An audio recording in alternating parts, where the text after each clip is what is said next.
Now second part of integration, we are having it as integration by method of substitution. Suppose if fx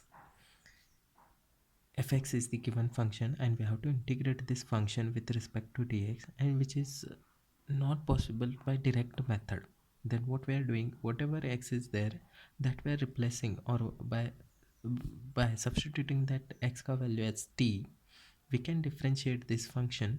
So with respect to t, so we can get here dx upon dt, so on we can get here value of dx, that is dt. So new value by putting here in this equation, so x we can replace as t, and suppose dx we have got here it as dt. By putting that value, if we integrate, you can take here another function, that is phi t. Instead of f, you can take here phi t dt, and by integrating very easily you'll get its answer. So we will have one example, so you'll get the clear idea what actually the substitution method is. So integrate sin x into cos x. Okay, now here if we multiply by direct method, so it is very difficult to get its answer, because this integral sign keep on repeating number of times, so it will not disappear. So in order to get vanish with that integral sign, we can use substitution method. Just see here, first I'll denote this given example as I is equals to integration of sin x into cos x dx. Now first question is, which term we have to take as a substitution, whether we can take sin x or cos x. If we take cos x, check the derivative of cos x. So derivative of cos x is going to be minus of sin x, so we are getting here minus sign. So don't take cos x as the substitution. Okay, but you can take sin x here, because derivative of sin x is going to be cos x, which is positive term, so we can substitute value of this cos x very easily. Okay, so here I'm putting sin x is equals to t. Now differentiate this with respect to t.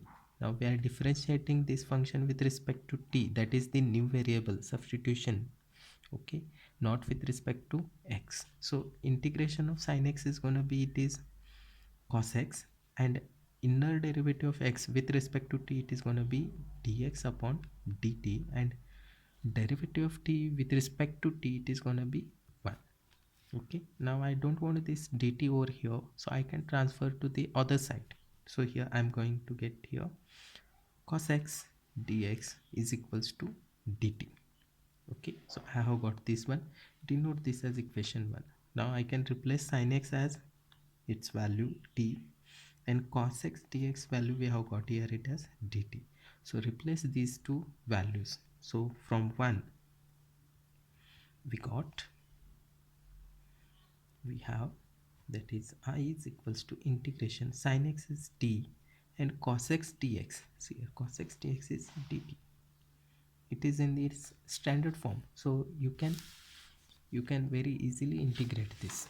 So here integration gonna be whatever t ka power is there, increase it by 1 and divide it by same power. So here you'll get t square upon 2 plus c.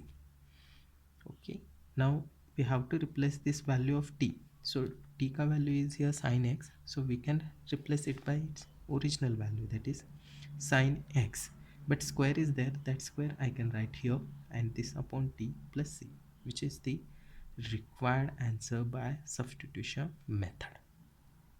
Now one more same type of example we are having, that is evaluate sin cube x cos x dx. So similarly here also we are denoting that given problem as sin cube x into cos x dx. So again substitute or put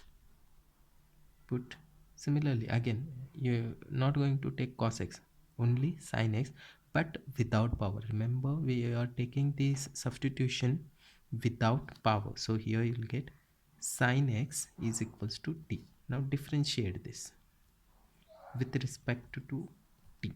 So when you differentiate, you will get here cos x, and with respect to t it is dx upon dt, and derivative of t, it is going to be 1. Now again transfer that cos x dx, transfer this, so you'll get here dt. Now substitute all these values in equation 1. So cos x dx का value dt you are putting and sin x t you are putting. So from equation 1 we have here sin cube x. Sin cube x, it is t and cube is there, so t cube you will get. Cos x dx is gonna be dt. Now it is in its standard form, so you can integrate it very easily, very easily. So it is gonna be increase its power by 1, that is going to be 4, and divide it by the same power, that is new power is 4, and add the constant of integration. Okay, now replace this t by its original value. So here t is going to be sin x. So we have here sin x, but power is here 4, so write here 4 and divide it by 4 plus c. So which is the required answer. Now similarly, one more problem we are having.